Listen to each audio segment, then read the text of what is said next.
आज हम पढ़ेंगे रचना के आधार पर शब्द भेद। रचना के आधार पर शब्द के 3 भेद होते हैं, रूढ़, यौगिक, योग रूढ़। पहला है रूढ़ शब्द। रूढ़ या मूल शब्द वे शब्द होते हैं जिनका खंड करने पर कोई अर्थ नहीं निकलता है तथा जो पूर्ण रूप से स्वतंत्र होता है वह रूढ़ शब्द होता है। जैसे नाक, कान, नीला, पीला, राम आदि। नाक का खंड करने पर क्या होगा? ना धन क।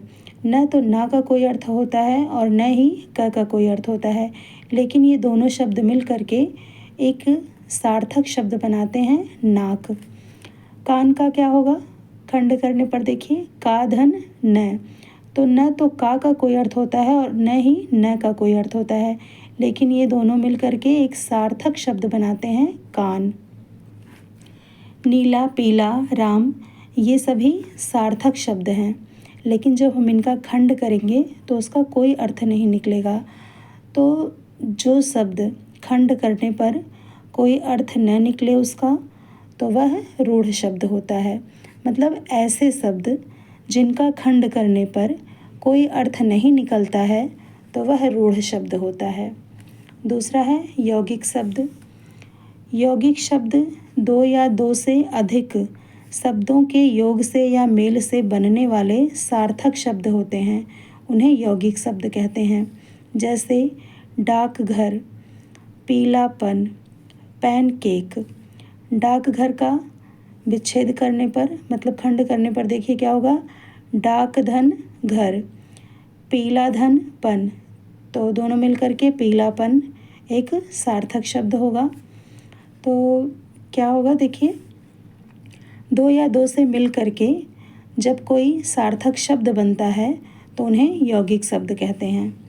तीसरा है योग रूढ़ शब्द।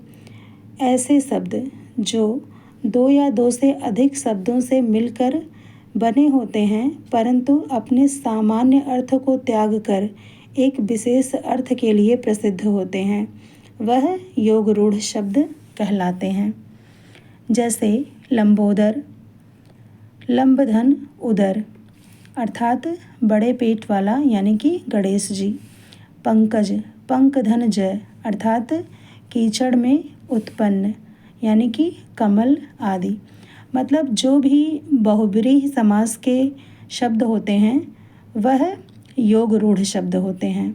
इतना आप लोग अपने माइंड में रखिएगा कि जो भी बहुब्रीहि समास के शब्द होते हैं वह योग रूढ़ शब्द होते हैं, क्योंकि बहुब्रीहि समास में भी देखिए यही होता है कि दोनों पद मिल करके किसी तीसरे की ओर संकेत करते हैं, और इसमें भी देखिए यही है, 2 शब्द मिल करके ये दोनों शब्द जैसे देखिए लंब धन उदर, तो ये 2 शब्द मिल करके लंबोदर शब्द बना हुआ है, लेकिन लंबोदर शब्द किसी तीसरे की ओर संकेत करता है, तो क्या हो जाएगा?